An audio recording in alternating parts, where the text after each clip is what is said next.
Okay,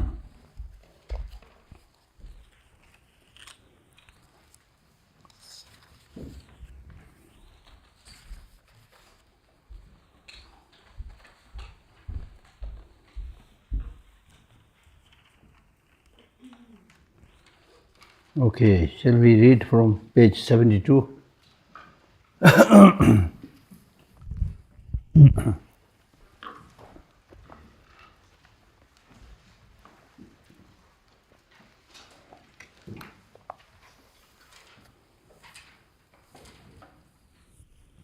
Having read a little bit about the karma, positive and negative karma, and the consequences of negative karma, next important point is how to abandon this, engaging in these negative activities and abandoning the consequences. So, first there is a general presentation.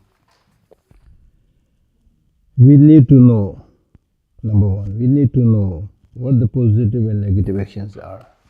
We need to know. Just like knowing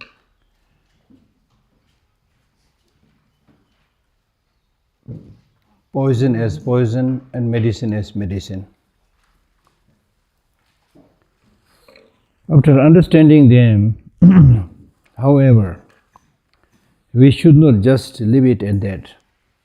As I mentioned earlier, normally we don't know some, then later on we know a little bit, then, but you don't implement it. Instead, we must put effort into meditating on this again and again. As I repeatedly mentioned yesterday, not only in the spiritual field, but in many fields of human activity, we fail or we don't succeed because we don't do it repeatedly and don't become an expert in that particular subject.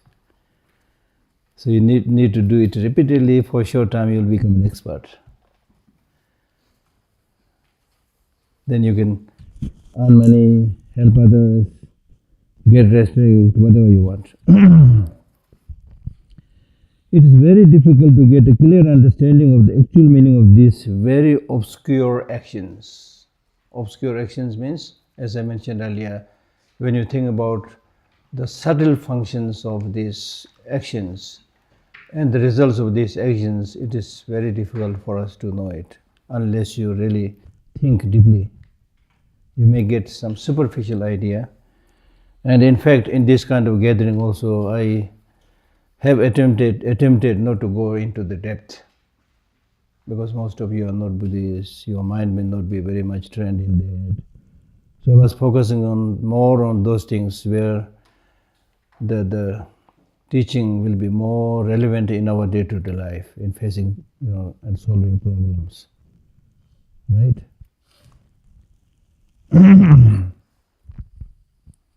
So if it is a group of people who are Buddhists and things like that, then the style of teaching will be different.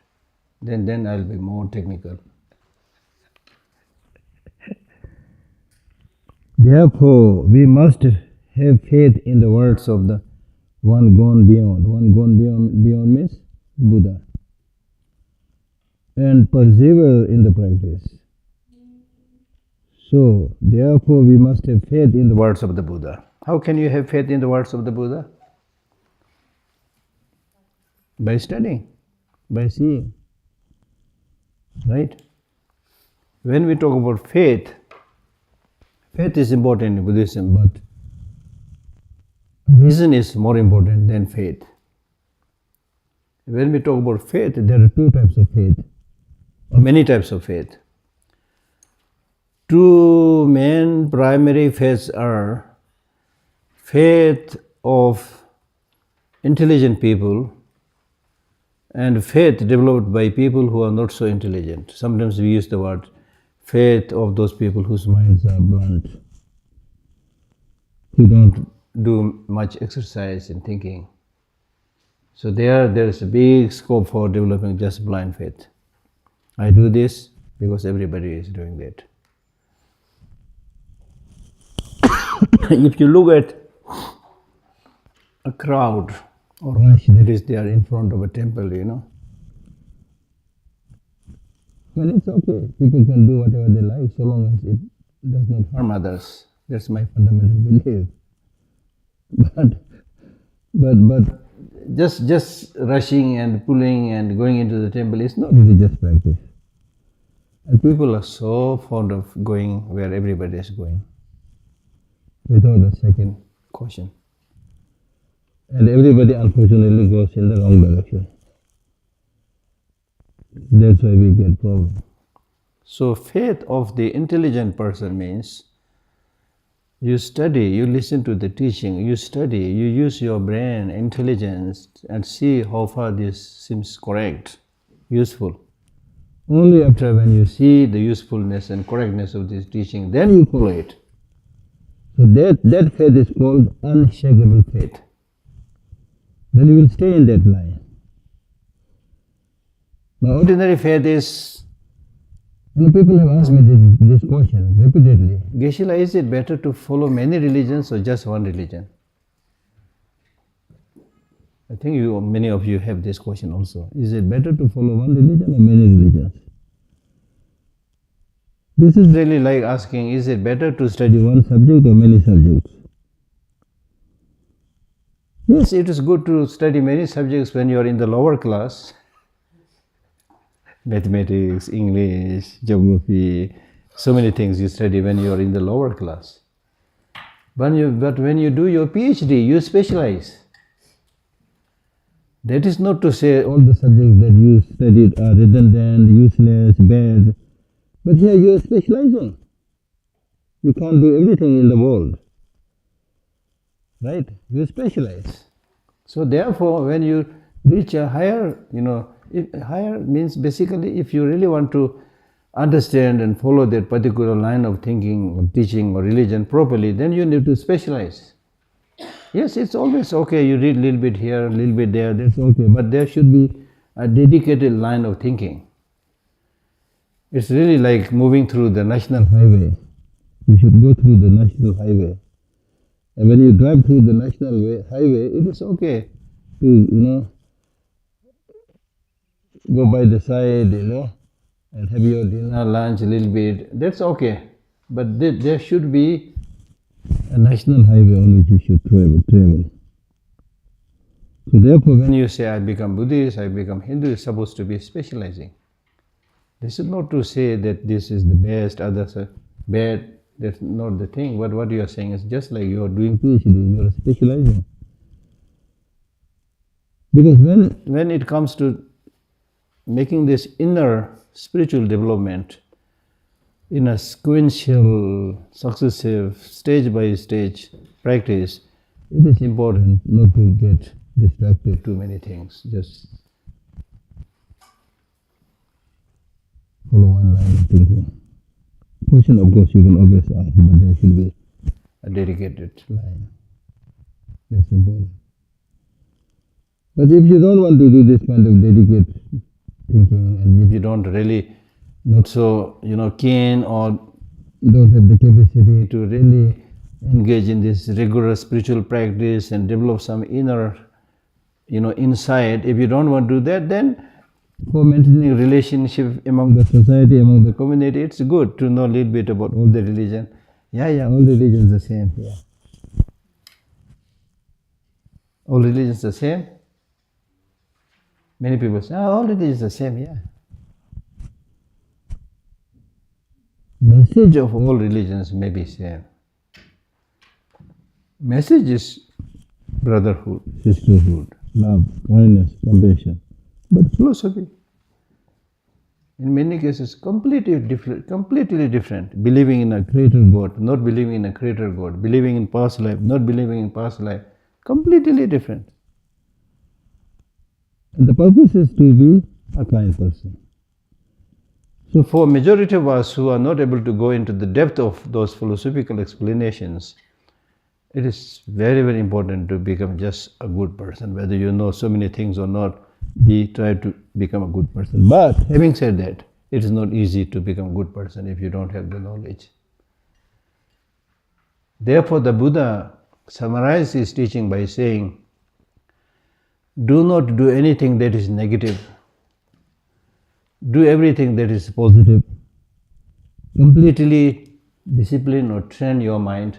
This is my teaching. Do not do anything that is negative.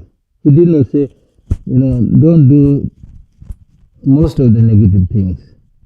Some of the negative things you can do. He did not say. He said, do not do anything that is negative. This is almost like saying, do not eat anything that is poisonous. Do not do anything that is negative. When it comes to the negative activities, make sure that you don't do any of those. As much as possible. I'm not saying you will do that, but there should be target. When it comes to doing good things, do everything that is good. Or do the good things perfectly. So when you just hear only these two lines, not the rest, or when you hear a Lama giving the teaching, be a kind person, as I just mentioned, be a good person, then you start thinking, if the core of religious teaching is just to become a good person, why these monks spend 14, 15, 20 years in a monastery study? What they do? What do they do? So there we need to be careful. Here, even in the monasteries who study like 16, 20 years and then really become a good scholar, become not just Geshe but a top scholar, there also unfortunately you will find people who as a person not good.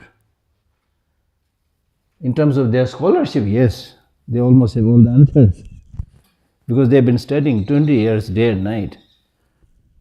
They have the knowledge, but they just try to get this dry intellectual knowledge. When they do debate, when they do discussion, it's always targeted towards defeating that opponent, not improving oneself. This is what we call as the extrovert kind of practice. So therefore, as a person, you remain unchanged. That's the tragedy. But then there are many who really, use those knowledges, practices to transform oneself. And they, of course, become really, really internally developed, compassionate, understanding, having no grasp of things, all those things, the product. Right? So to become a really good person is not that easy. Therefore you need to study, you need to understand. Therefore the third line says, do not do anything that is bad, do everything that is good. Completely train your mind to become good and not to do anything bad. You need to train your mind. That's what he's saying here. You should know what are the negative emotions, what are the positive emotions, how to remove them, the usefulness and uselessness of these different types of negative emotions. Completely train your mind, because it is your mind which controls your life. And as I already mentioned, if your mind is predominantly negative, you will have a lot of difficulties and problems. Not only in the future lives, but in this very life you will have lots of difficulties and problems. Because at the end of the day, it's not money. It is your mental attitude which will make you happy or unhappy. You see? Money we need. Material facilities we need. But that will at the most address the problems related to the body, not to the mind. As suggested by His Holiness Dalai Lama, my institute for the last 25 years undertook this program of teaching science to the monks and nuns in different monasteries and nunneries, primarily in India and also Nepal and Bhutan. The reason to do that is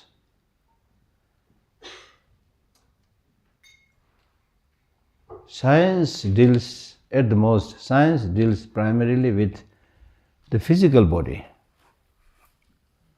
Spirituality and thereby Buddhism deals with the mental issues.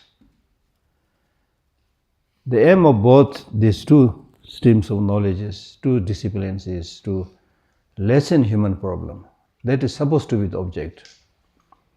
If you look at the meaning of this word science, it came from the Latin word scientia, which means knowledge,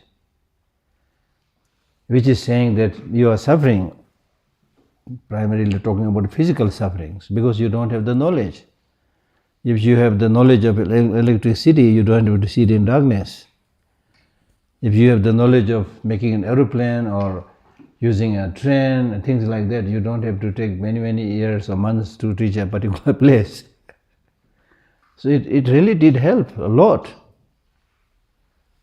at least in terms of material, facilities. It contributed a lot.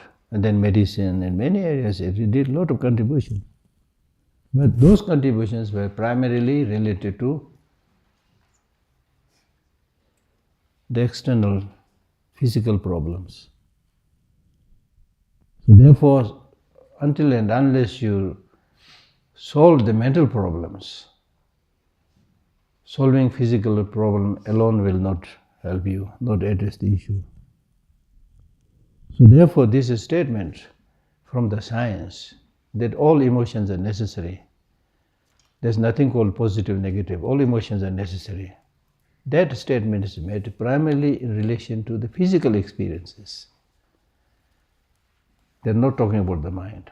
So therefore, Buddhism comes and says, no, we are talking about a deeper level of negative emotions, which is mental.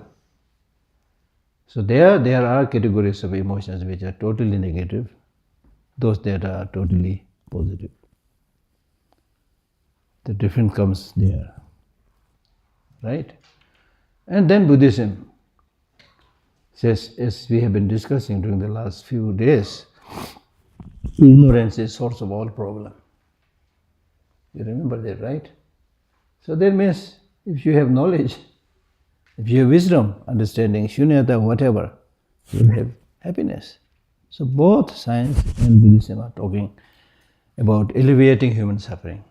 But many times, be it a scientist, be it a Buddhist, you just end up exercising your intelligence,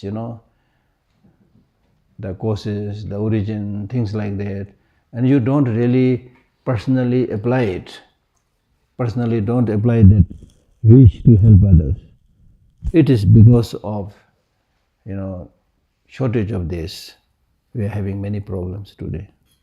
So therefore, to make a long story short, the purpose of any human activity is that activity should benefit human beings. That should bring happiness, whatever it is.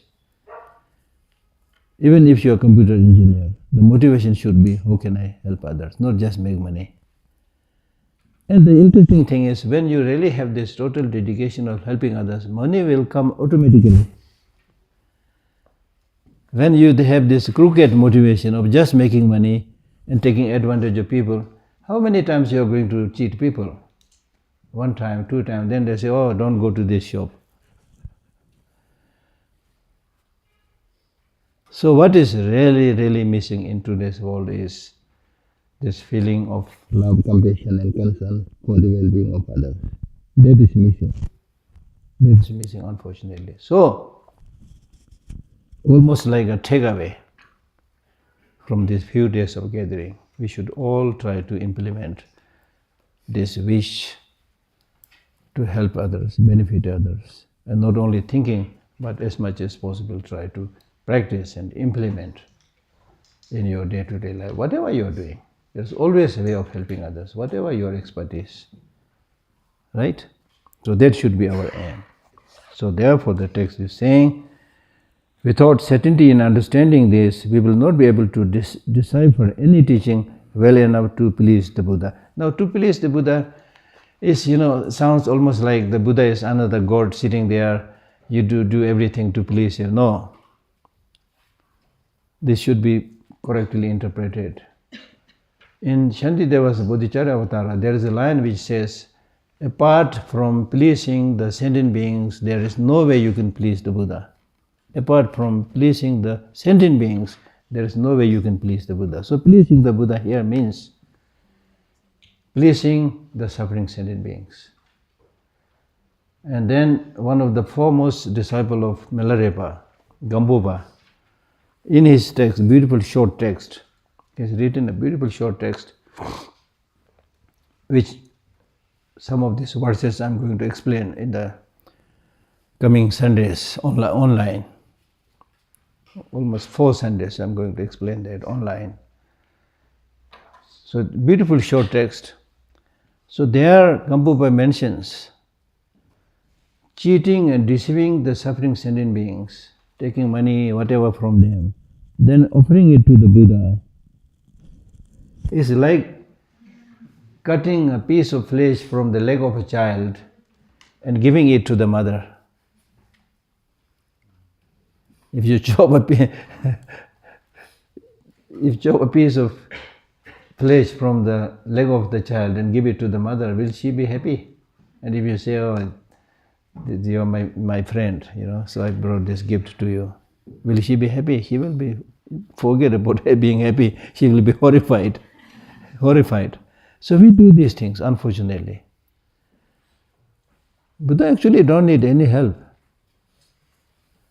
And the reason he cultivated this bodhicitta in the beginning, the reason he undertook 6 years of hardship in Bodh Gaya, the reason he got enlightened, the reason he gave all this teaching is how to lessen and reduce and alleviate the sufferings of people or sentient beings. How to help them enjoy more long-lasting happiness. That is the objective. That is his aim. Right? So that is the meaning.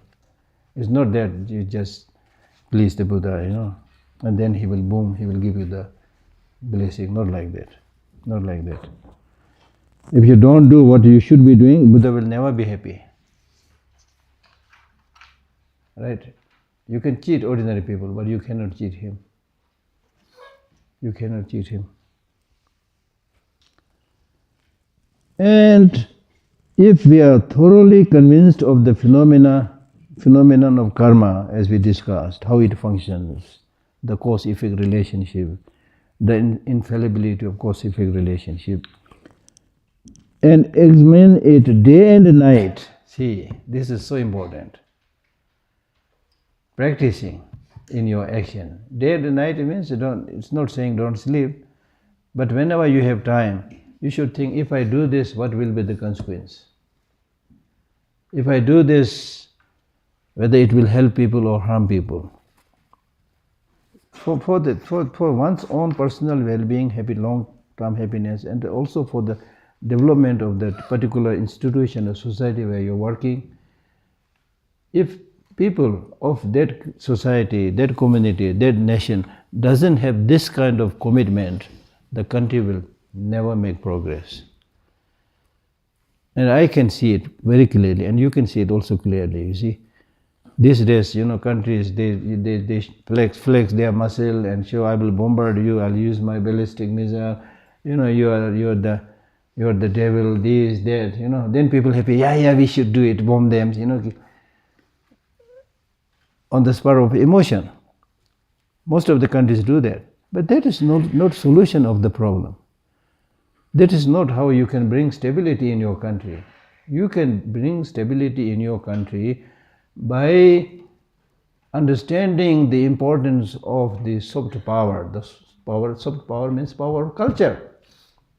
Power of culture means compassion, love, helping each other, and being confident and proud, not arrogant.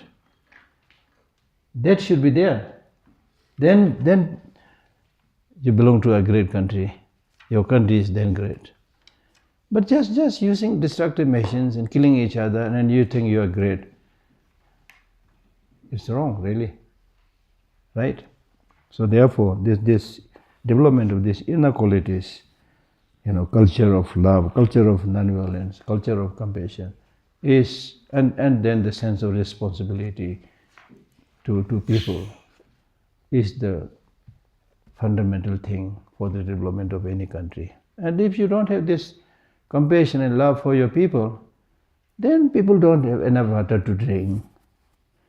People don't have proper lighting system. People don't have, proper road. The roads are broken. Nobody coming and mending it. This is something we see everywhere. This is a reflection of how much they are committed, how much responsibility they take for their people. So small things, very small things, fundamental things. We talk about going to the moon, going to this, that stuff. Forget about going to the moon. First make the road properly. honestly speaking. And people are people, they are stupid, ignorant. They say, going to the moon, they say, oh, we are going to the moon. What will you get? If somebody goes to the moon, what will you get as an ordinary person? Right? So the point that I'm making is, if we take this genuine concern and sense of responsibility, then the country, your community, your family, or you yourself will make progress like that very easily. And if you lead such a life, make your country, because of this commitment, because of this sense of responsibility, not for a few days, but on a regular, daily basis, if you do this, if the country work together for development, things like that, your country will become so powerful, so developed, nobody will even dare to bully or challenge your country. So that is achieved not through flexing your muscles and showing how many atom bombs you have, how many nuclear warheads you have.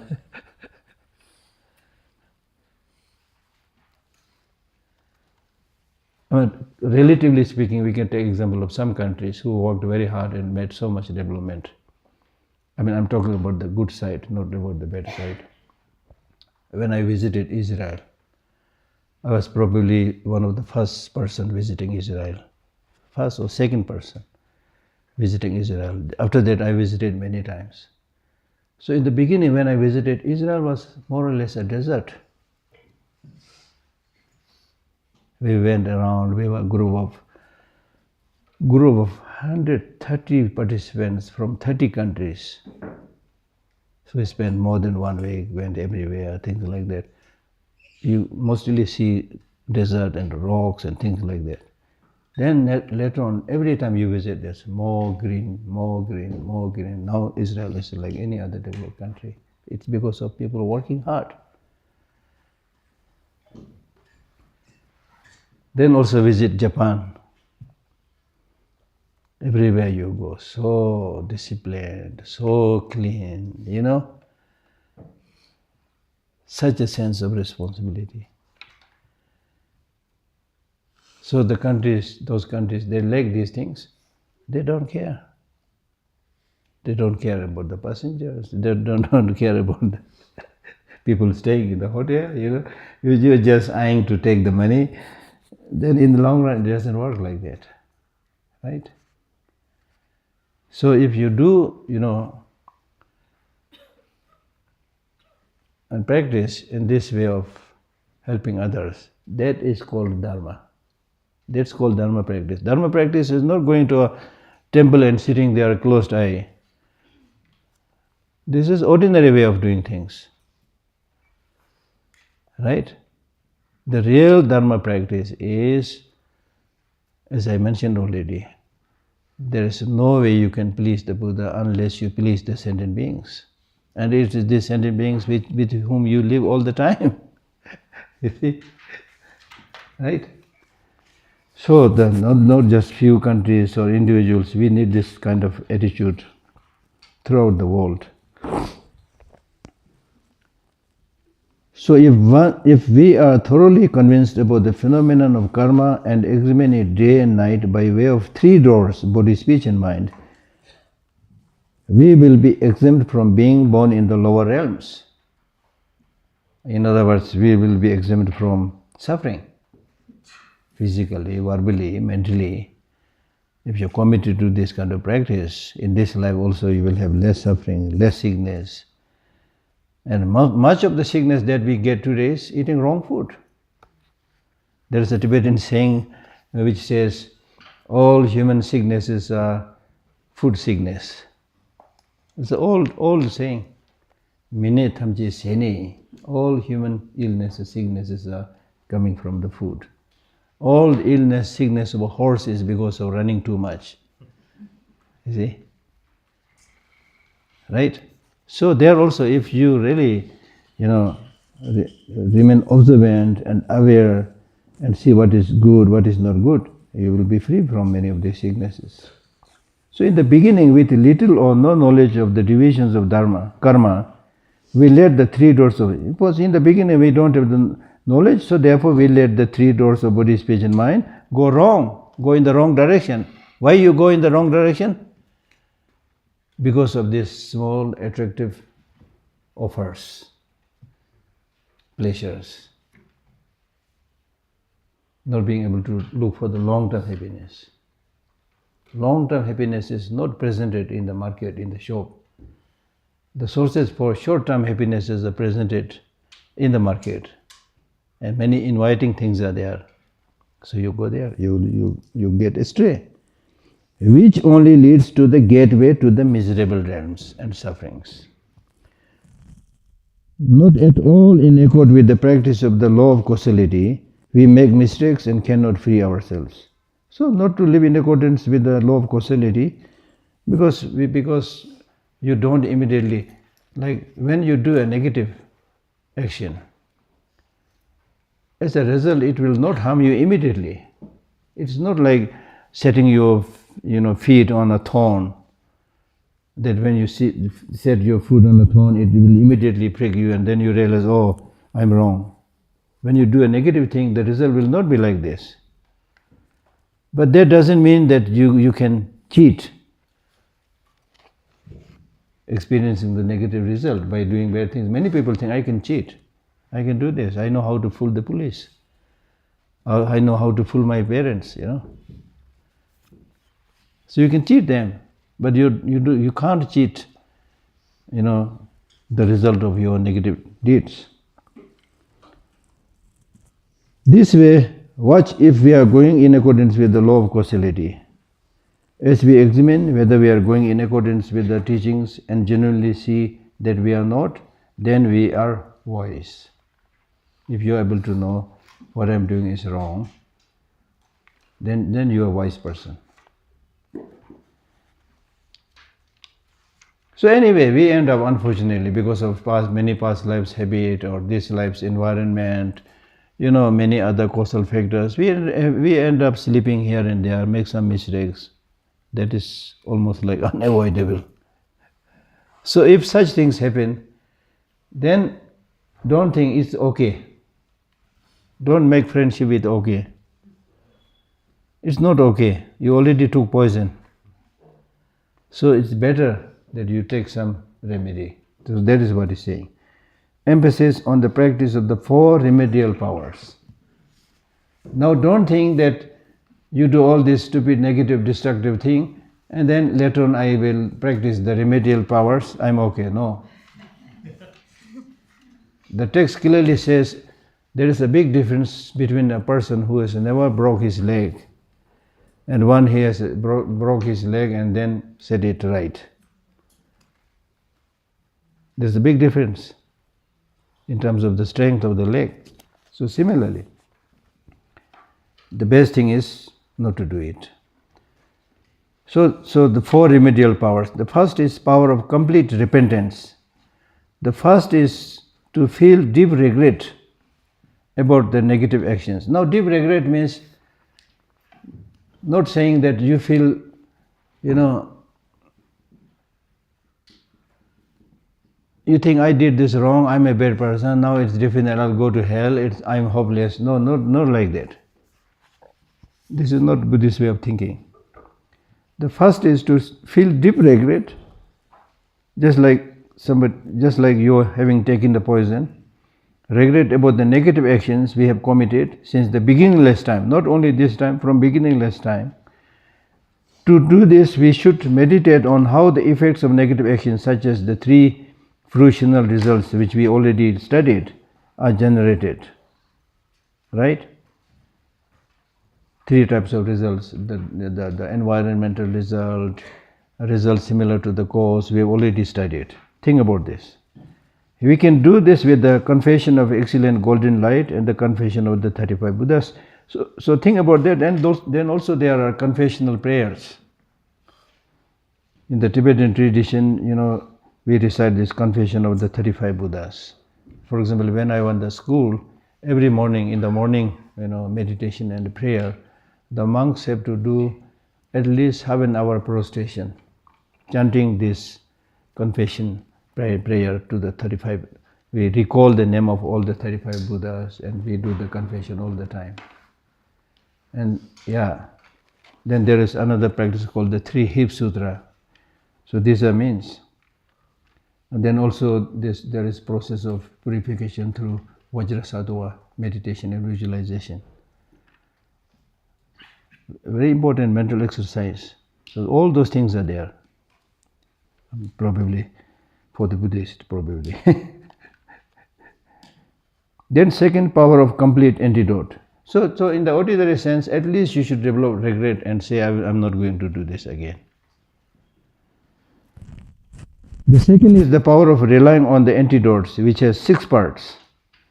Reliance on the profound sutras means reading, reciting or memorizing scriptures like the Perfection of Wisdom Sutra. These are like taught by the Buddha. They are really, really like profound and vast and very holy, very sacred.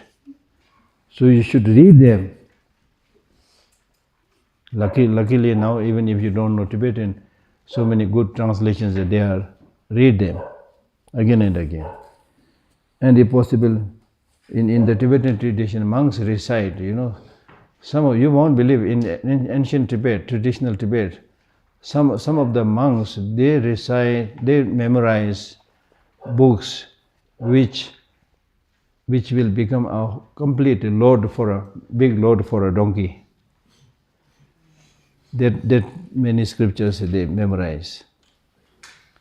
Right?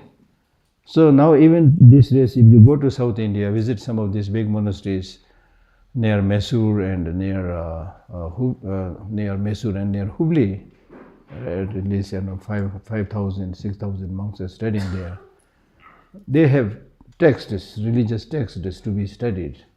So they memorize many of these root texts. Some of them I find wastage of time. You memorize to be forgotten later on. But some of them are really terse and very meaningful. It's very, very important, especially what we call as the root text. It's very important to memorize them. So then wherever you go, you have the text with you. Then you can think. If something is not clear, you come back, read the actual text and find out the meaning. So reliance on the profound sutras means reading, reciting or memorizing even one line, one verse. This is what I do. When I find one verse, especially compelling and powerful, then I say, oh, this is the one I should. Then I memorize it. It's very useful. Or memorizing scriptures like the Perfection of Wisdom Sutra.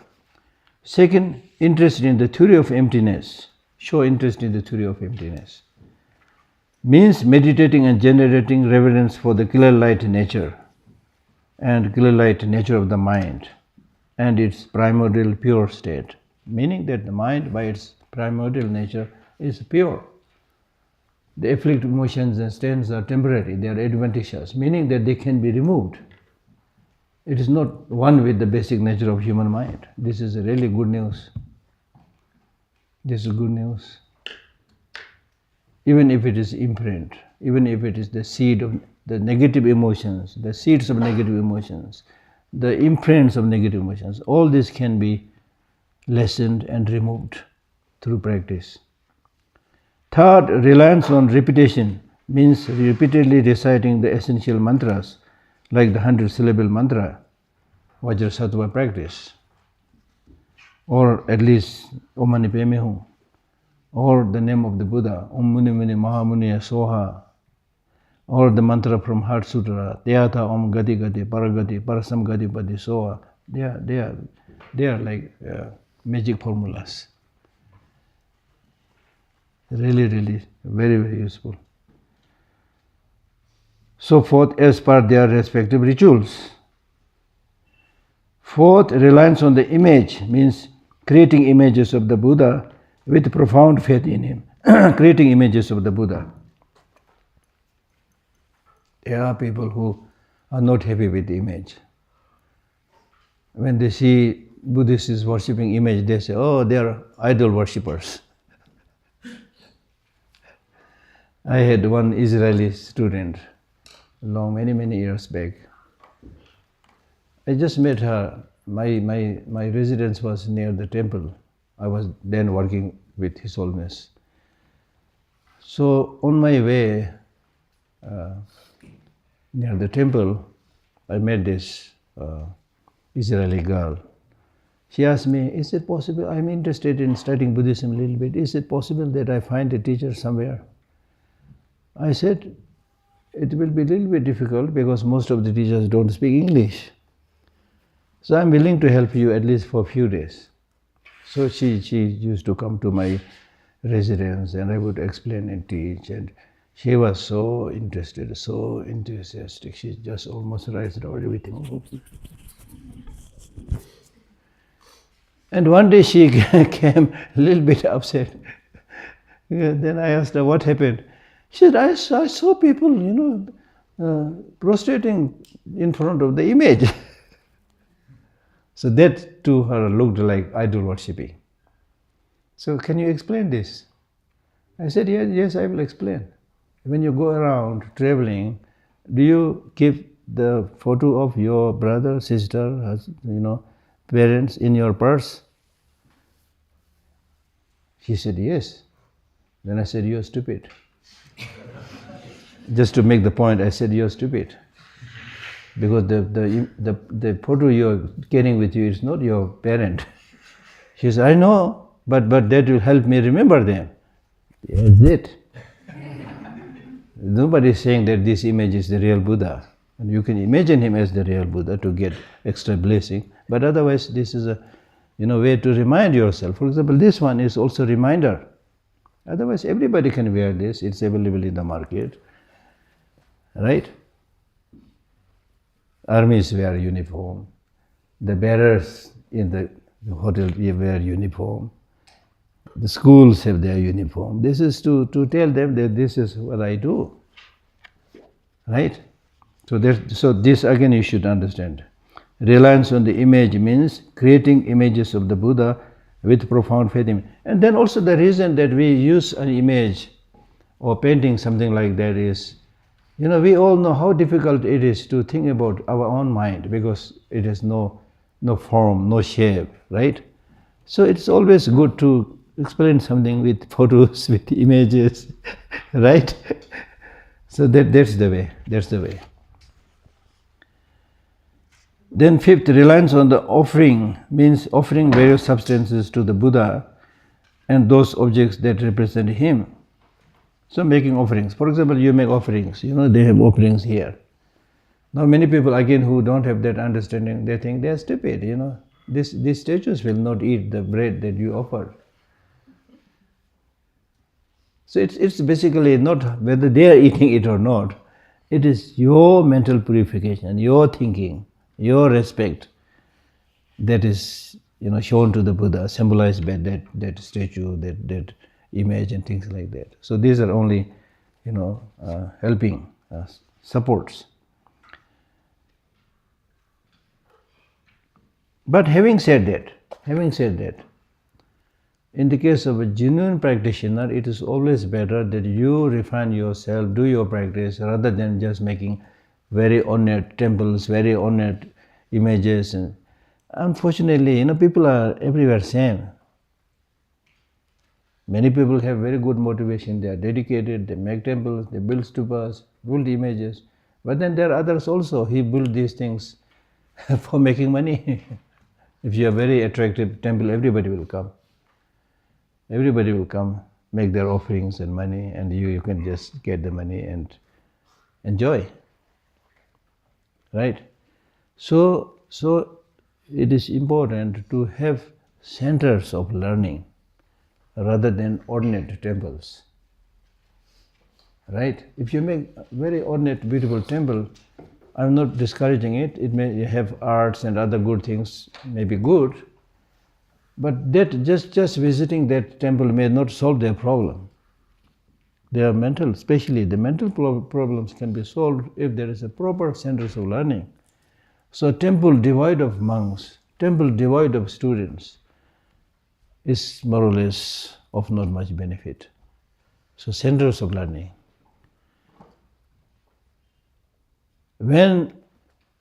If I speak a little bit about how Buddhism disappeared from India, when the invaders came to destroy Buddhism, Hinduism, and other Jainism. So the invaders, when they came to destroy Buddhism, it was very easy for them because the Nalanda monastery, huge universities was there. And those people who are studying there, all monks with their head cleanly shaven. So you see, these are the Buddhists. See, this is the Buddhist university. Put fire on them. And Nalanda was on flame. It was one of the biggest universities in the world at that time. And it's such a huge collection of scriptures, books. It is said it took 6 months to have the fire gone. 6 months. Similarly, many other monasteries were destroyed. The point that I'm making is Buddhism is more centered in a university, in a temple, in the monastery, not so much in the public places. And when they came to destroy Hinduism, it was so difficult because almost every village has a Hindu temple. You see, this is the point we should remember. And when they came to destroy Jain, they were very rich at that time. So they had connection and contact with all the higher ups.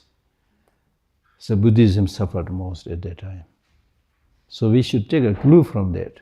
The point that I'm making is the spiritual education, Buddhism, whatever, it should be there among the public, not just among the monks and nuns. Right? This is one point that we should remember.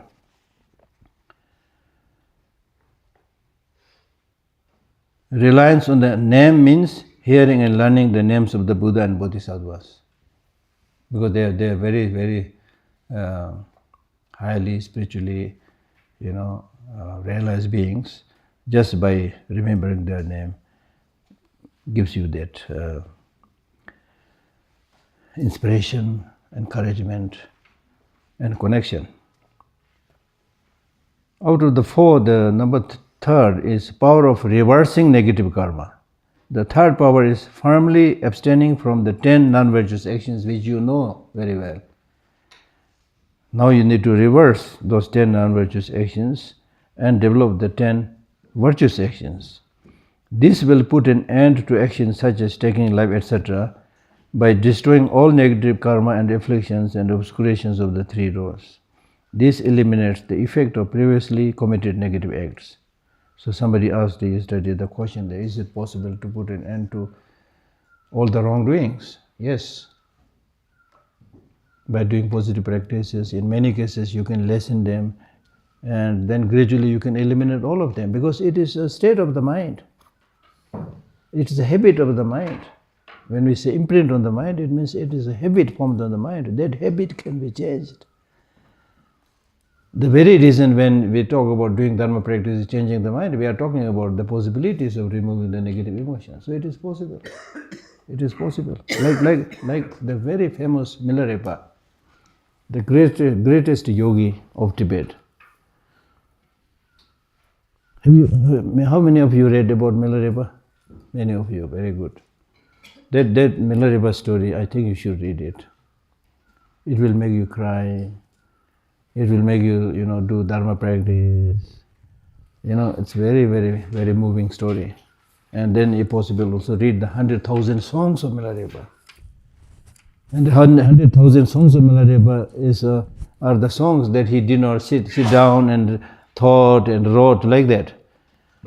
When he gradually developed all these spiritual realizations and having control over his energy and the mind and so forth, the songs were coming automatically like that. Right? So Milarepa suffered much when he was young. His father passed away, and his mother, his sister, and 3 of them left. When the father was passing away, he requested the uncle and aunt, since I'm dying, and the two children are still very small, so until and unless they are able to take care of themselves, please look after them, and handed over all their belongings and properties to them. And then the uncle and the aunt unfortunately turned out to be so nasty that they usurped everything. And then later on, when the mother requested them that my son is also grown up, it is time for them to get married, can you please give us part of the thing that we have deposited with you? They said, what do you mean by you have deposited with me? All these years we have been feeding you. Everything is gone now. Things like that, they really mistreated them.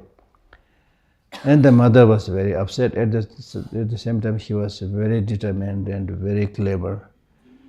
So she told her son, now you should go and learn the art of black magic and revenge this uncle and aunt.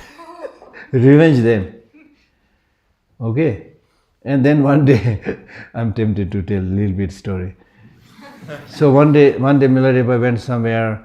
He took some wine and he was a little bit, tipsy. He was a little bit tipsy and came back singing a little bit. The mother was, frying some barley. So that stick which she was using to stir the barley, she came with that, and it is so dramatically mentioned. If it is a shorter step, she would just jump. Longer step, she would walk on it and then come back and then hit Milarepa saying, how dare you sing? Don't you remember how much we have suffered? Then Milarepa said, forgive me, and things like that. So very interesting stories. I'm asking you to read that. Then the mother said, now you should go and learn the black magic. And if you don't study it properly and come back without having achieved anything, I'll commit suicide right in front of you.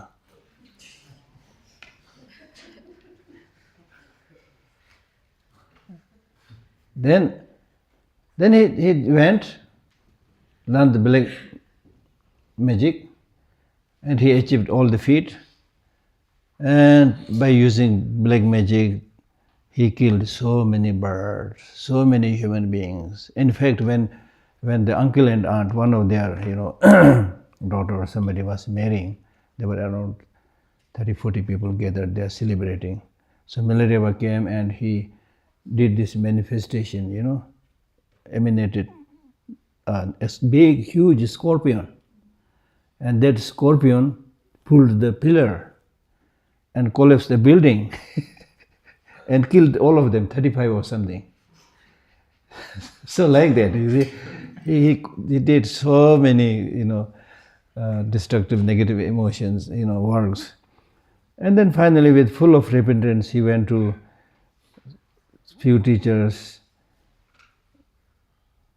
With one teacher, the teacher really boasted his teaching. He said, yeah, I know you committed many, wrong things, but my teaching is so special, so powerful. If you meditate in the day, you get enlightened in the day. If you meditate in the night, you get enlightened in the night. Then Milarepa, if you're fortunate, that's what he said. Then Milarepa thought, I must be fortunate one, because I did all this and I achieved success. So he did not meditate, he just slept. And of course, he did not gain any realization. Then he said, you are really a big sinner. I can't handle you. Go to this Lama, that Lama. So finally, he met this great Indian master, Tibetan master probably, Tibetan master, Marbar Losawa. And he did not teach. He was a very tough teacher. He scolded him. Then he said, I am a big sinner.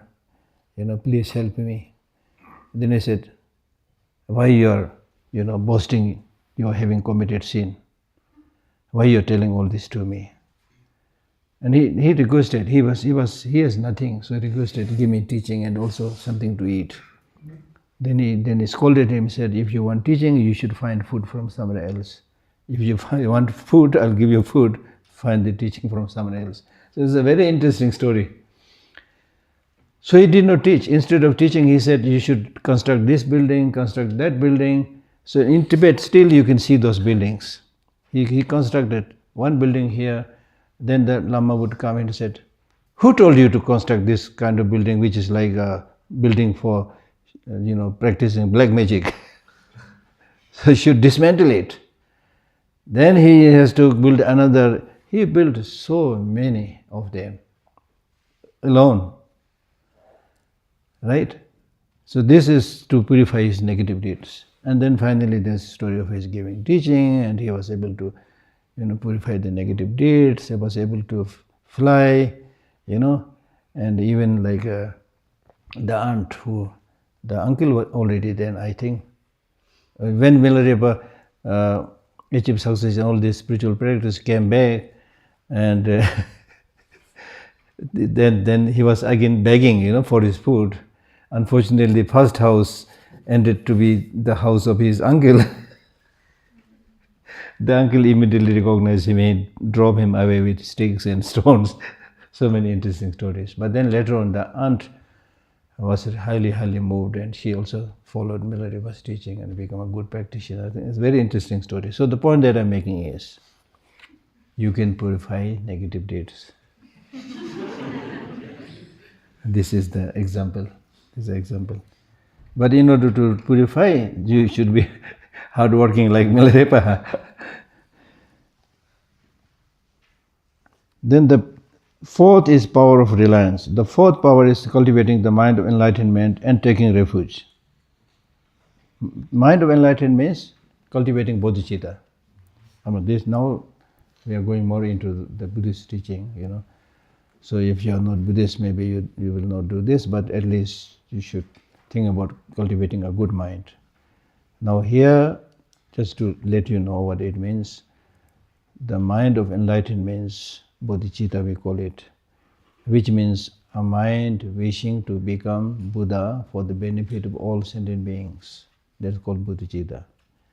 And in the Buddhist text, it is said there cannot be a mind more benevolent, more precious than this mind. Imagine this mind is talking about helping all sentient beings by becoming Buddha. Right? So even if you're not Buddhist, if you think, I should be able to develop a very good mind for the timing, it's okay. Then taking refuge. Taking refuge. Taking refuge means taking refuge to Buddha, Dharma and Sangha. Now, this concept of taking refuge is not something peculiar to the Buddhist tradition. It is in the human way of thinking. For example, right now it is 11:09. Then at 12, you will take refuge in lunch. Right? When you're very, very tired, then you take refuge in your bed. You will sleep over there, whatever. So the point is, it's human nature that when you are unable to do something, when you face problem, you take refuge in something. Long, long ago, when men lived in the cave, they took refuge in the cave. When it's raining, you'll take refuge in the umbrella. Right? Right? So this process of taking refuge is there. Now you take refuge, the thing that you should understand here is you take refuge because you have a problem. You have a difficulty. Right? So here in this case, in the Buddhist practice, when we say take refuge to Buddha, Dharma and Sangha, you need to first understand what is the problem. Why should I take refuge to Buddha, Dharma and Sangha? You are not taking refuge to Buddha, Dharma and Sangha because you want more money and you want house to live. Not because of this. You take refuge in Buddha, Dharma and Sangha because you fear samsara. You fear negative emotions. You fear polluted actions. Right? Because if you continue, as we already read, if you continue to develop these polluted actions, engage in these negative actions and develop the negative emotions, you are bound to suffer. That's 100% sure. Right? So you fear. Because you have this fear, now you look around, who can help me in this? Buddha, enlightened person, who can give you the teaching. right? So Buddha, somebody who has that knowledge to show you the right path. And the Dharma is his teaching. And when you, the one that will actually directly help you is Dharma, not Buddha. Buddha shows you the path, and then it's by practicing the Dharma that you can help yourself. Now, in order to be able to successfully practice this Dharma, you need good people around. Sangha. Now we have so many people here from different countries. When you go back to your country, it may be, in many cases, for many people, may be very difficult to practice it. For some people, you will even find it difficult to say, I attended a Buddhist teaching. Because of the situation, Right? So therefore, it will be very helpful. It's like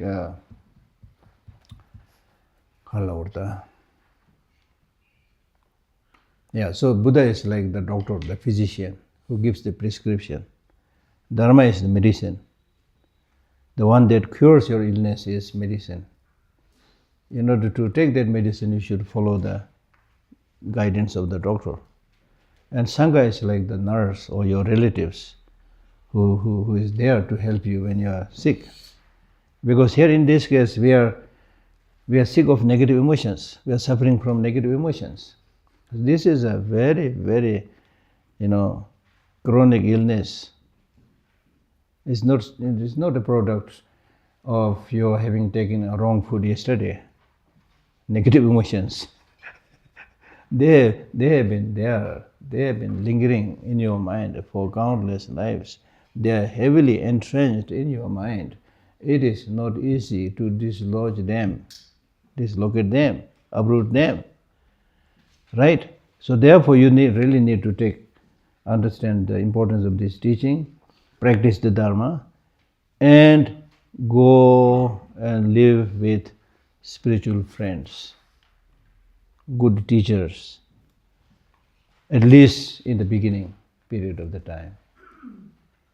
Otherwise, for a few days you're excited, do a little bit practice, and then after that nothing.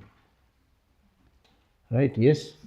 You were talking about the different people from science on emotions and Buddhism on emotions. And I was wondering, for example, I have experienced something traumatic, and in result of that, I developed PTSD, post-traumatic stress disorder. I had like a car accident, Yeah. and now I have a PTSD. So the idea with psychology is that emotions are popping back up, like flashbacks, nightmares, hypervigilance, because coping mechanism is to just like push them away. I'm not going to do something with it. And the idea is that you have to address them, have to accept them, have to kind of like deep clean Exactly. the wound. Yes. So you have to feel them before you can like heal them. Yeah. What would then be the Buddhist view on dealing with these emotions? Because I feel it's just, okay, you take a look at them, but you don't really process them. No. Later on, when we read this Four Noble Truth, it says, the illness should be known. Illness should be known in detail. And the causes of illness should be identified. And the state of health must be regained. And the path to that health should be practiced. So therefore, as I mentioned earlier, we face many problems. We will or we may face many problems. But when you face these problems, whether these problems will become unmanageable or not, much is dependent upon your attitude. So when you get such, car accident, had all these problems, it is a real problem. You have all the pains. And when you're overwhelmed by the pains, it is really difficult to do all those visualization and practices. But if you're somebody who has been doing this practice for a long, long time, you can do it. Right? Even in the case of those people who may not necessarily be Buddhist, but who have positive attitude. Now I don't remember the details. I read the story of a young man who had a, fatal, almost like fatal, motorbike accident. And almost all parts of his bodies and bones are destroyed. And he consulted some of the leading doctors. They said, I'm sorry to say, nothing we can do. But he never gave up. As much as possible, he tried to move, do this, do that. It's a fascinating story how he recovered. But that's more on the physical side of things? Not just physical, because he had this willpower. Yeah. He has this understanding that if I don't give up hope, I can heal myself. Yeah. Okay. Talking about negative emotions Yeah. and samsara, I had a question about desires. Yeah. When you close your eyes long enough, Yeah. you go into blissful nothingness. Hmm. But then desire always brings you back Yeah, into yeah. this dream-like Yeah, world. yeah. Maya, samsara. Yeah. So the question is, do you consciously explore your desires for spirituality, money, women, whatever Absolutely. it might be? Or do you try to cut that desire off? No, the best example that I already gave you is medicine and poison. Yeah. Why people take medicine, not poison?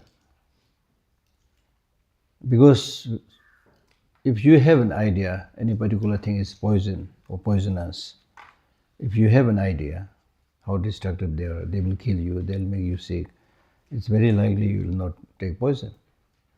So similarly, any negative emotion means negative emotion. Now those emotions which we call as negative emotions are called negative because of their destructiveness. So it's important much in advance to know that if I engage in this, I'll get into problem. And you don't want a problem, right? But normally we are unable to resist the temptation. That's the problem. We don't have this mental integrity and stamina to think about the long term, which you are not experiencing, long term negative consequences, which you are not experiencing. So you remain oblivious to that. Instead, you pay attention to the immediate pleasure that's going to come. Then you do it. Should be okay. And the problem is, as I mentioned yesterday also, the sensual pleasures does not give you long-lasting happiness. Every time you enjoy it, it will leave you wanting more. That's how we get addicted. Thank you for asking this question. The desire is there, though, right? It's powerful. Desire, number one, I mentioned already. Yeah.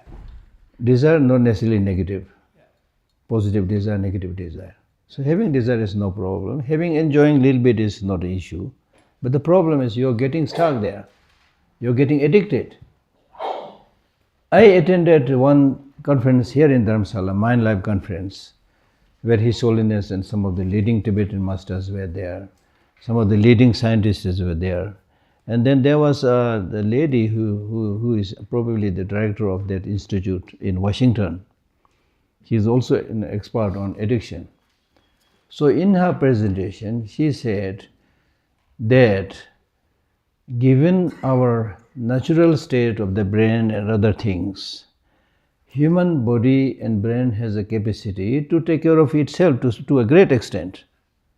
If you leave it at the natural state, it has the capacity to take care of itself. But if you go in the wrong way, go against the nature and do something and get addicted, then that addicted part of the brain will take care. For example, your natural brain, for example, if you go into a very dusty place, you sneeze, you cough, why? Or if you take a puff of snow, cigarette, you cough, why? Because the brain is telling you it's not good for you. Don't do, young lady, don't do. Then you take again second puff. Again the brain says, don't do. I'm telling you, don't do. It's not good for you. Then as adamant as we are, you take third puff, fourth puff, and then the brain says, okay, if that's what you want to do. Okay, if that's what you want to do, I give up. Then the addicted part of the brain takes over. And the addicted part of the brain says, bring more, bring more, bring more.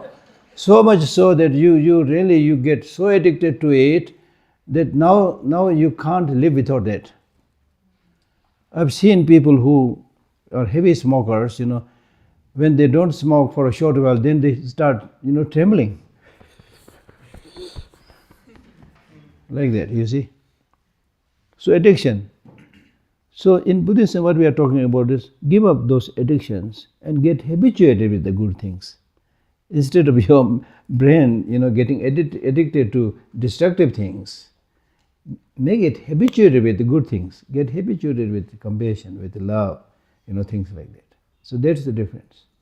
So addiction of anything, addiction to coffee on a smaller scale, addiction to tea, we get addicted to so many things, addicted to chocolate,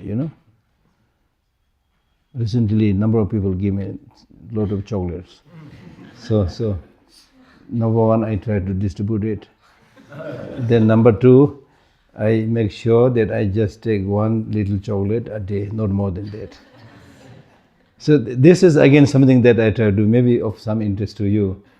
What I'm telling and what I'm actually trying to practice is also, if there is a food or chocolate or drink, something that you really like, you should take it. You should take it. Nobody is saying don't take it, but limited quantity. If you do that, you can enjoy that for the rest of your life. Instead of that, if you say I like sweet and then consume sweet, without any kind of limit, then you become a diabetic. The doctor will tell you, okay, you can't take any sweet now. Right? Okay. So? If I can ask. Yes, please. What is the difference between basic human instincts Mm-hmm. and emotions?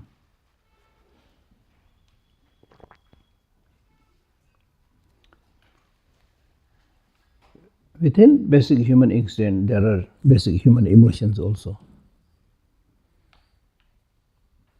So, as I mentioned earlier, some of these emotions are primarily for survival. So nothing wrong with that, right? But when these emotions get out of control and goes extra length and asking for more than what is needed, then we get problem. Okay?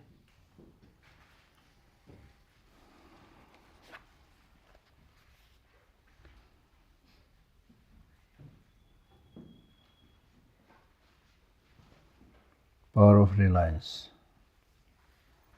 Okay, so I think we should skip that part. Then we go page 77.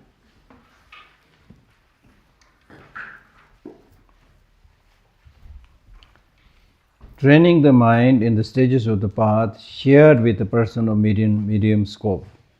Shared means this path is practiced by people in the medium scope, and also by the people in the greater mental scope. This has 4 parts. Actual mind training in the practice of a person of medium scope. So, person of medium scope, I explained this earlier.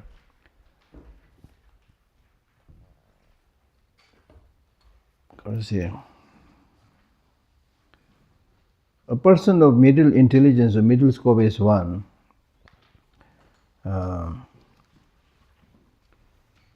who has turned his back against the samsara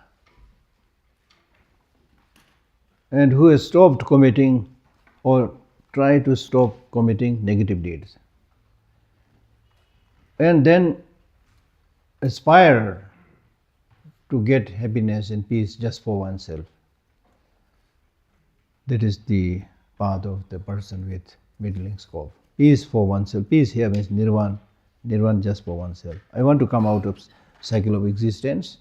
I want to stop all these negative emotions, and I just want to achieve liberation just for myself. That is the path of the people with middling scope. So actual mind training in the practice of a person of medium scope, the measure of the practice of the path of the person of medium scope, eliminating misconceptions, etc. So the first, actual mind training in the practice of person of medium scope.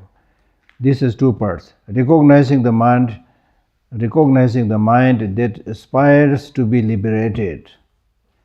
Methods to generate that mind. 1. Recognizing the mind that aspires to be liberated. Liberation is, now in order to recognize the mind that aspires to be liberated, you need to know what do you mean by liberation. What do you mean by nirvana? Liberation is being free of the bondage that binds us to cyclic existence through karma and ignorance. So it's basically asking, do you want to continue to remain under the bondage of karma and ignorance? Or do you want to get freedom? This is the question, basic question. Right? This is not easy question. This is a very important question we need to reflect, because most of us will say, I'm okay. Why should I talk about nirvana? I'm okay. I have a nice house to live, things like that. I'm okay. So are you really okay? You want to remain under the bondage of polluted action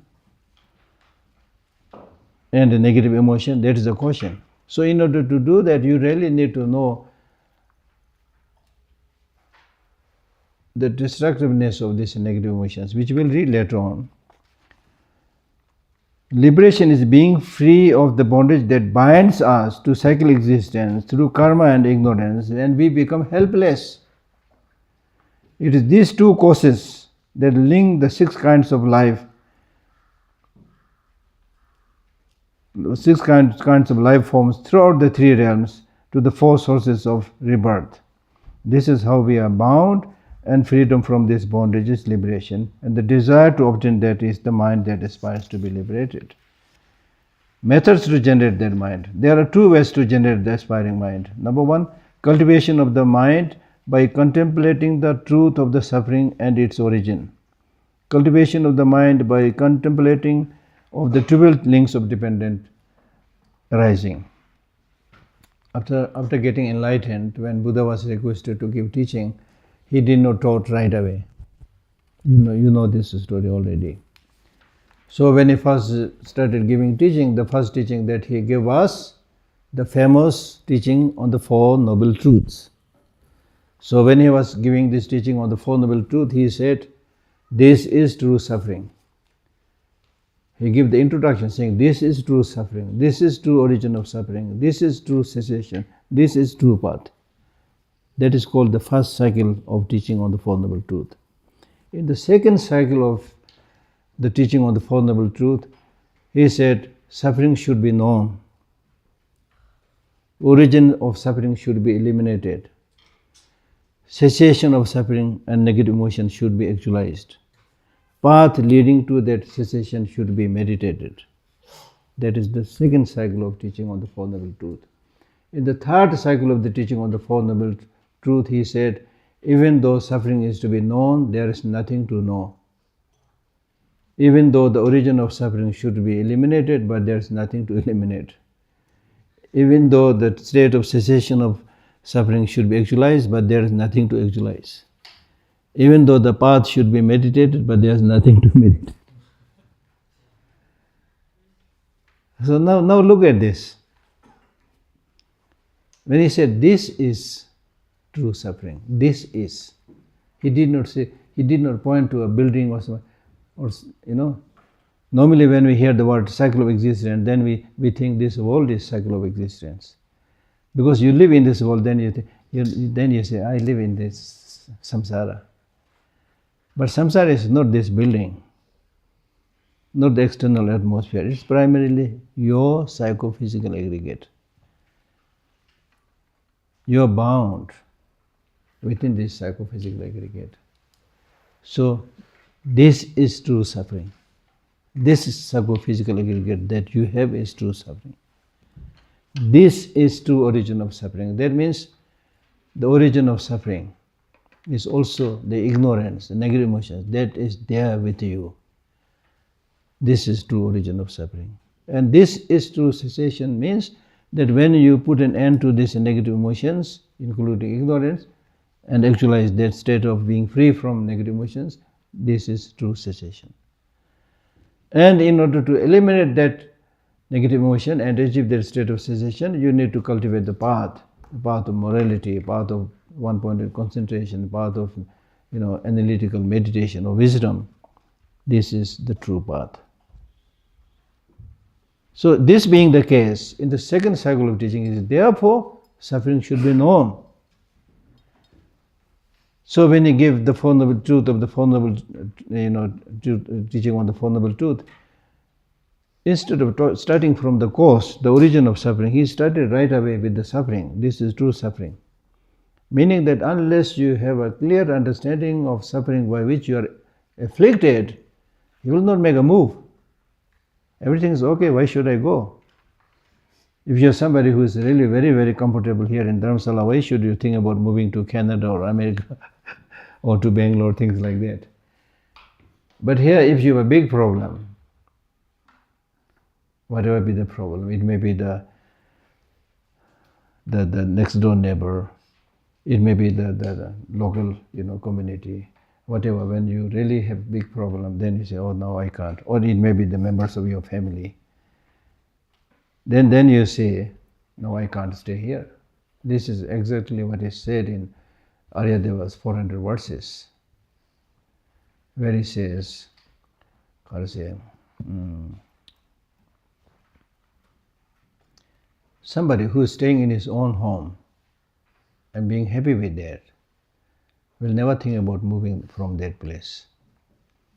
Similarly, when you think this samsara is okay, why should you think about moving towards a thing called liberation? Right? So that is the reason we fear death. The one reason that we fear death means that you don't want to die. And if you don't want to die, where are you going to live? In the samsara. So you're basically saying, I'm okay with the samsara. I want to live here. Right? But the fear is not the fear of leaving the samsara, but the fear is if you die without having removed the negative emotions and the polluted karma, then I will be born in hell realm or things like that. That is the right fear. But ordinarily it is obsession, attachment to things. I don't want to get separated from my relatives. I don't want to get separated from my Mercedes car. With this obsession, attachment, you want to continue to stay. You fear death. Right? So therefore, as I mentioned earlier, if you have a very clear understanding of the suffering, that will bring about big change, impermanence and suffering. So therefore the text says, therefore you should understand suffering from impermanence. From impermanence you should understand suffering. From suffering you should understand the selflessness. Now here, especially for a meditator, when we talk about impermanence, we are not talking about that the tree is impermanent and this camera is impermanent. Yes, they are impermanent, but that has nothing much to do with us. We should primarily think about your transient life, your impermanence. And realize that your impermanence, your change is also not a very good change, because the change, the transient nature that you have is something that is related to afflicted emotion and karma. So therefore with this understanding of impermanence, you understand suffering. And when you think about suffering, who is suffering? The person who suffers doesn't have independent inherent existence. So with this understanding of suffering, you're also able to understand the selflessness of the person. You understand the person that has no inherent independent existence. Right? So therefore, it's important to understand suffering. Now when we talk about suffering, there are so many types of suffering. But it is primarily categorized into three. The first is called suffering of suffering.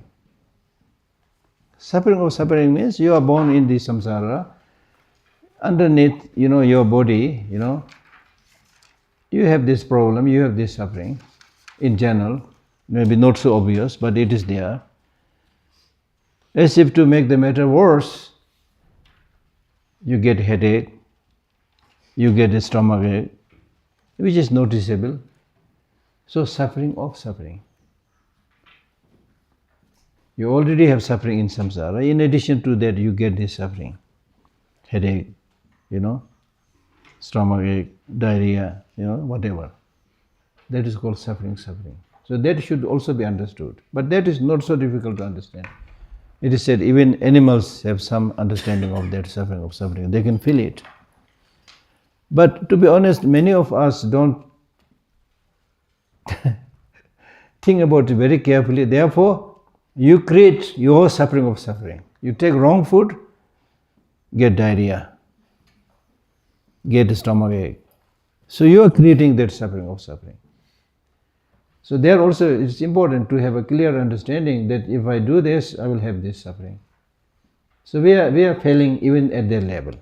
Now when you go to the second level, which is called suffering of change, very difficult to understand this. So in this level we are saying that the so-called happiness that you are experiencing right now is only a change of situation.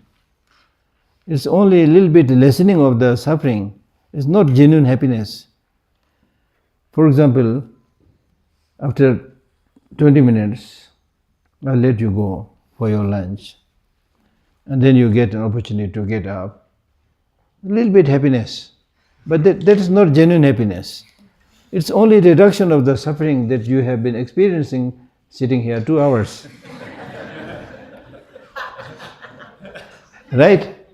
And then when you actually take the lunch, because you are hungry, you've been paying attention to the talk, so the brain really uses a lot of your oxygen and a lot of your energy. So it's not necessary that you do a manual work.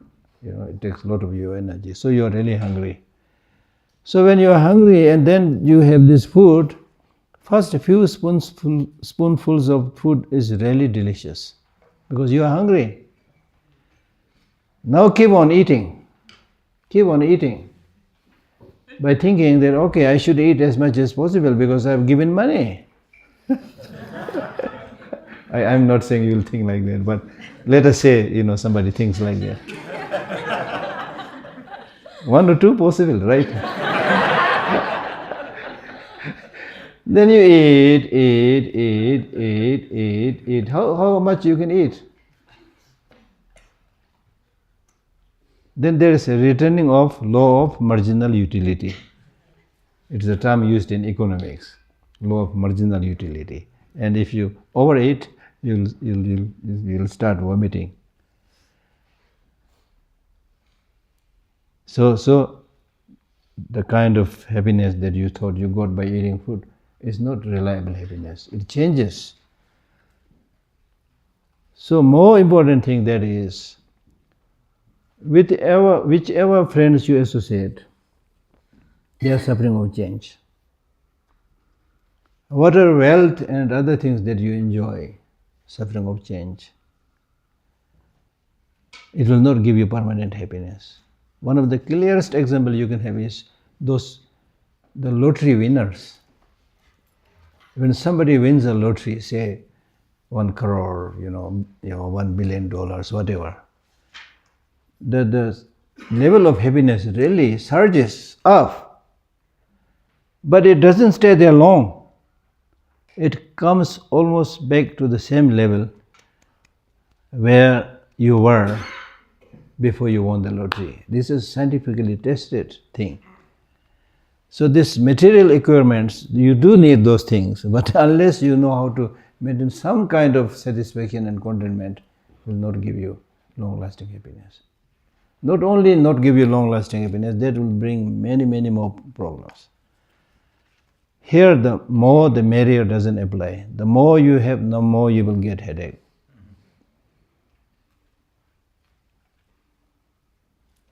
So therefore, jokingly, I tell people, some people, maybe jokingly or otherwise, they say, Geshe, would you like to open a center? Then I tell them, no, I don't want to open a center. I want to follow Milarepa style. Just give a teaching and disappear. Give a teaching and disappear. Reason? Because if you have a center, it looks nice. Oh, Geshe-la's center, But then all the problems that will follow, who will run the center, what will be the income, what will be the 100,000 problems, you see. So I'm not discouraging that you don't start any new project. Not only new project, the thing, we have been speaking about not to, cultivate negative emotions and things like that. I would even go to the length of saying that you develop all these negative emotions. Please go ahead, be angry, develop attachment, but at the same time, ready to face the consequences. Otherwise, nobody can stop. If you think anger is good, if you think jealousy is good, go ahead. But the important thing is ready to face the consequences also. If you're ready, then you do whatever you like. Right? So, that is conditioned suffering. More difficult to understand. And it is because of our not knowing the conditioned suffering, we think I'll get long-lasting happiness with this person. I'll get long-lasting happiness with this house. I will get long-lasting happiness with this name. Right? Then in the end, very clear. When I give teaching in New Delhi, it's an annual thing that I give in the India Habitat Center in New Delhi. So just before the teaching, there is also a consultation period, 1 hour consultation, 1 hour also consultation period. So there I get this opportunity of talking to people, people who really worked very hard and become a good business person, had a lot of workers. Now they are saying, Geshe, I used to be very successful, people used to respect me. Now I am getting old, nobody is following my order, what should I do? And people are trying to take advantage of the property, you see. That's the story, you see. Right? So, okay. The third suffering is, second is suffering of change. Did I say conditioned suffering? First is suffering of suffering, second is suffering of change, third is conditioned suffering. You experience suffering of change, because there is something basically wrong with you. That means your very psychophysical aggregate, your very life is conditioned by negative emotions and, contaminated or polluted actions. It is because of this you are susceptible to these sufferings. The other day I mentioned your body is not made of diamond and stone, things like that. It's made of bone, flesh, blood, salt. So you are susceptible. You are susceptible. Now if you understand this, there are like so many benefits. So impermanence, I always tell people, when we talk about impermanence, we are not talking about death and decay, Many people, because they don't understand Buddhist teaching very well, they say, Buddhism is a very pessimistic religion. It is not pessimistic religion, it's a realistic religion. It talks Four Noble Truths, out of which one is suffering and origin, another is how to put an end to suffering and the path leading to that suffering. So it's very realistic teaching. Very realistic teaching, right?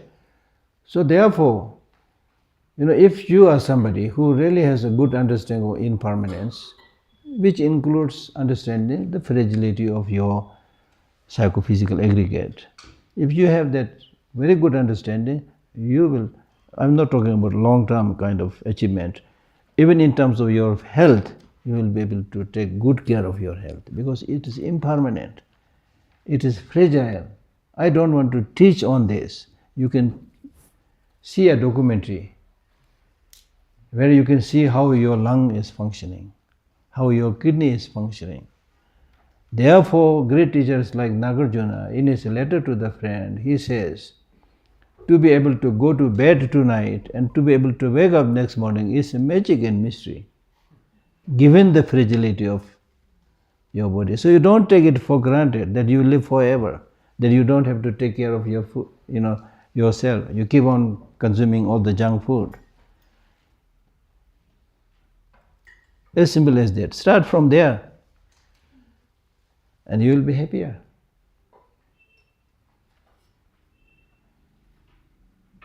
Start from there. So impermanence means in one sense, the possibility to change, the possibility to become better, flexibility. It's not just death and decay, right? It's very, very important. Okay? Yes. Can I ask one? Yes, please. In the framework of Buddhism, as there was a question about post-traumatic disorder, there are some another psychiatric disorders like depression, like Yeah. schizophrenia. Yeah. More or less, they are kind of a psychophysical aggregates of tremendous amount of emotional Build up, yeah. negativity. Yeah. And how medicine and the Buddhist principle could be combined together to diagnose them Yes. and treat them. Because, as I mentioned in the context of comparative study of Buddhism and science, that science takes care of the body, Buddhism takes care of the mind. Similarly, if you take into account the complementary practices of Buddhism and medicine, medicine is primarily for the body. Buddhism is primarily for the mind. Now when we talk about the body is nothing but a combination of, or working together of 4 or 5 elements, primarily 4 elements: earth, water, fire, wind. Now these 4 elements, earth, fire, water and wind, these 4 elements, they are like 4 enemies staying together. Staying together. Now, when we say I'm healthy, I'm well, it's nothing but a balanced state of these 4 elements. When these enemies are of equal power, then they don't harm each other, just sit in their own place quietly. Your 4 elements are balanced, then you say I'm happy, I'm healthy. When there is a slight disruption of this power, this balance, because of not getting proper sleep, because of fighting with somebody, because of getting angry, because of wrong food, when these 4 elements get a little bit disrupted, for example, if your fire is stronger, you get fever. Your wind is stronger, you get very angry. And if your earth is more powerful, you get very lazy or things like that. This is only, again you can see how fragile things are. It's only a state of balance. The 7th Dalai Lama has written some beautiful poems. In one of his poems he says, this heat and cold and many types of elements, they are like gorillas, tigers and lions together in an empty valley. As I mentioned, when these animals, when they are of equal power, they don't harm each other, then you say I'm healthy. When these 4 elements, when there's a little bit change in power, you get sick. So here also, I'm glad that you asked this question. Here also you can see. So that's why in Tibetan medicine, when they diagnose your pulse or diagnose your urine, what they are doing is seeing the state of your elements, 4 or 5 elements. Then the imbalance is balanced by advising you to take this right kind of food, right? And asking you to take this medicine which balances the imbalance. Now today, if you think about from where these medicines come from nature, from plants that are polluted, minerals that are polluted. So it is not so easy to get really, really good medicine from polluted environments. So from this also you can clearly see how important to preserve the environment. The food, the medicine, the water, everything that you get from the external environment, the air you breathe, if these are all polluted, contaminated, this is the thing, this is the connection which we have, with the environment. So therefore in the Buddhist and Tibetan medicine, it's clearly mentioned that the person who becomes sick is made of 4 elements. The food that person eats is made of 4 elements. The medicine that the person takes is made of 4 elements. So it's basically, the Tibetan word used for health is choten. Choten means take those things, eat those things which is suitable to you, beneficial to you, not those which are not beneficial. So here also you really need to have a very good sense of these different types of vegetables, different types of fruits, different types of food, which one has excessive carbo, all these things you should know. Very important. And now this, I don't know, we have not much idea what we are eating. And there are so many advertisements, about what to eat, what to not eat. And it's not so easy to see who is right, who is wrong, But I think you can use your common sense. Yeah. Geshe, I have a question about karma and the realms of cyclic existence. Mm. So, in theory, I can understand the logic that if you're a human and you commit a lot of negative actions, negative karma, you get propelled to a rebirth in a lower realm where there's a lot of suffering and pain.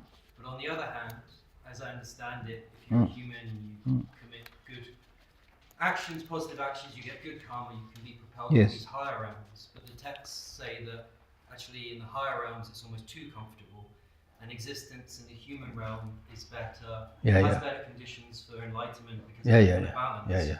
So by that logic, a very good Buddhist practitioner whose ultimate aim is enlightenment, could they actually by that logic be concerned about too much good karma and too many good actions, because then that propels them to a too comfortable realm?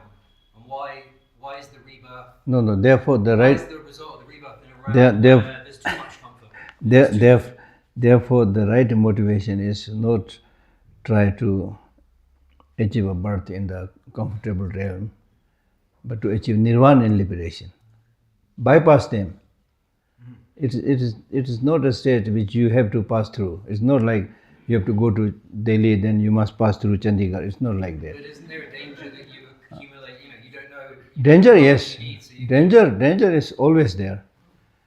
Because if you don't have precise understanding of how the path leads to what fruit, then danger of course is there.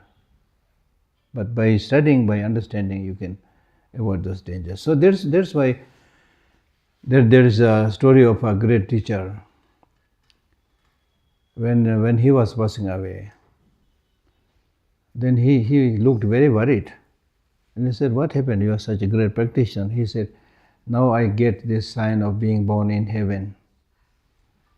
I'm very concerned because I get this sign of being born in the heaven because I always practice to be born in a place where I can help others, not to enjoy in heaven."